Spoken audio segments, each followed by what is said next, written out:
শিক্ষার্থী বন্ধুরা, নবম ও দশম শ্রেণী সবার প্রতি রইল শুভকামনা। অধ্যায় 10 চতুর্থ ক্লাস উদাহরণ 4 নম্বরের উদাহরণ অঙ্কটা বইতে করে দেওয়া আছে বন্ধুরা।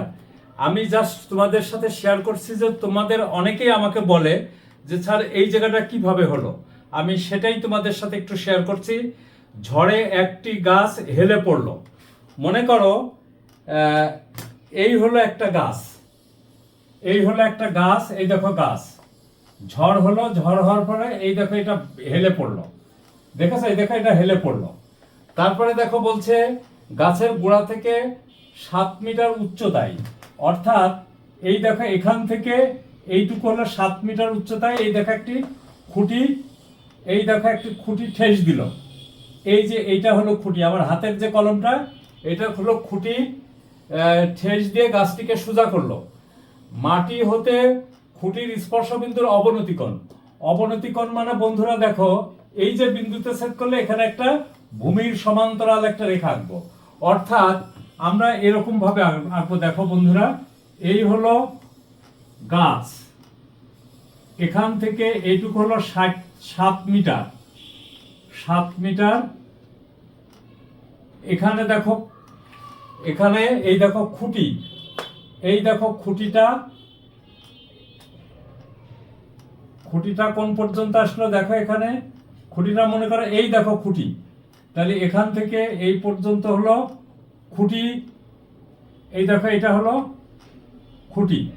আচ্ছা, এখন আমাকে বলছে অবনতিকোণ, অবনতিকোণ মানে এই বিন্দুতে ভূমির সমান্তরাল একটি রেখা আঁকবো। এই দেখো এই হলো সেই অবনতিকোণ, তাহলে এই রেখাটা এই ভূমির সমান্তরাল। দেখো এখন এখানে আমরা এটাকে যদি বি দিই, বইয়ের সাথে মিলাই দিই যাতে তোমাদের সুবিধা হয়, আর এই দেখো সি, আর এই দেখো এটা হলো ডি, তাহলে এই কোণটা 30 ডিগ্রি। বুঝছো বন্ধুরা, এটা অবনতি কোণ।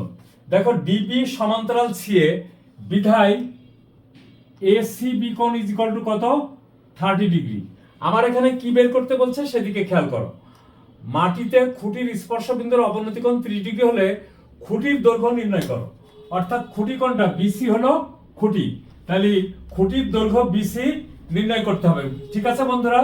আচ্ছা, তাহলে আমরা এখানে কি করব যে আমরা দেখো এখানে কি করেছে, মনে করি খুঁটিটির দৈর্ঘ্য হলো বিসি, আচ্ছা সমান হলো কত, এক্স মিটার। এটার নামটা আমরা কত মিটার দিলাম, এক্স মিটার। আচ্ছা, তারপরে দেখো বলছে গাছের গোড়া, এই দেখো গোড়া হতে ঠিক 7 মিটার উচ্চতা, এখান থেকে এইটুকু হলো 7 মিটার উচ্চতায় খুঁটিটি ঠেস দিয়ে আছে, অর্থাৎ খুঁটিটা দেখো এরকম এরকম বাঁকা ছিল, এরকম বাঁকা ছিল, এই 7 মিটার দূরে যায় এই দেখো ঠেস দিয়ে সোজা অবস্থায় রাখলো। ঠিক আছে বন্ধুরা? আচ্ছা, তার ফলে আমরা এখানে কি পাচ্ছি, দেখো ডিবিসি কোণ ইজ ইকুয়াল টু বিসি এ কোণ ইজ ইকুয়াল টু একান্তর কোণ, তাই না? তাহলে দেখো তো এ বিসি বা বিএসি সমকোণী ত্রিভুজ হতে পাই, সমকোণী ত্রিভুজ এবিসি হতে পাই, কি পাই, আমার বের করতে হবে কি, খুঁটির দৈর্ঘ্য বের করতে হবে। দেখো দেওয়া আছে কি, এইটাও যদি কোণ নিই তাহলে এসি বাহুটা হলো ভূমি আর এবি বাহুটা হলো লম্ব। আমার দেখো লম্ব আর অতিভুজের ভিতরে সম্পর্ক আসতে হবে, তাহলে লম্ব আর অতিভুজের ভিতরে সম্পর্কটা কি, সাইন।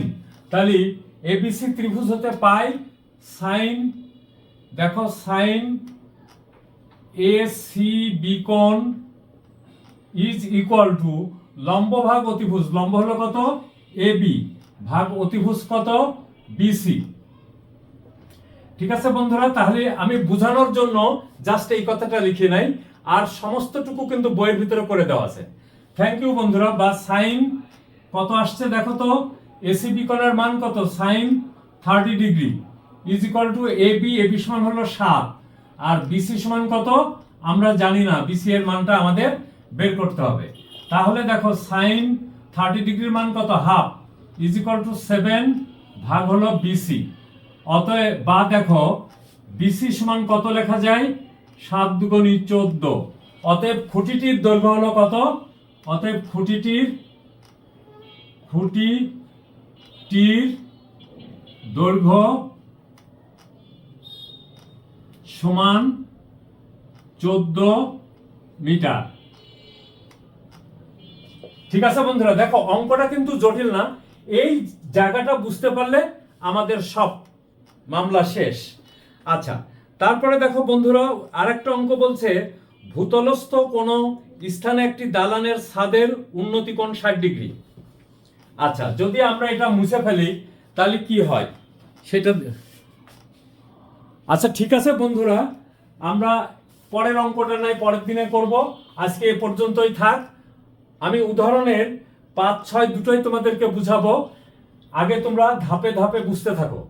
এই প্রশ্নমালার অঙ্কগুলি খুব গুরুত্বপূর্ণ, এখান থেকে সিকিউ প্রশ্ন একটা প্রায় বছরই দেয়, সুতরাং খুবই গুরুত্বপূর্ণ একটা চ্যাপ্টার। এই চ্যাপ্টারের প্রতিটা গাণিতিক সমস্যা আমি তোমাদের সাথে শেয়ার করব, প্রতিটা বললে ভুল হবে, অধিকাংশ।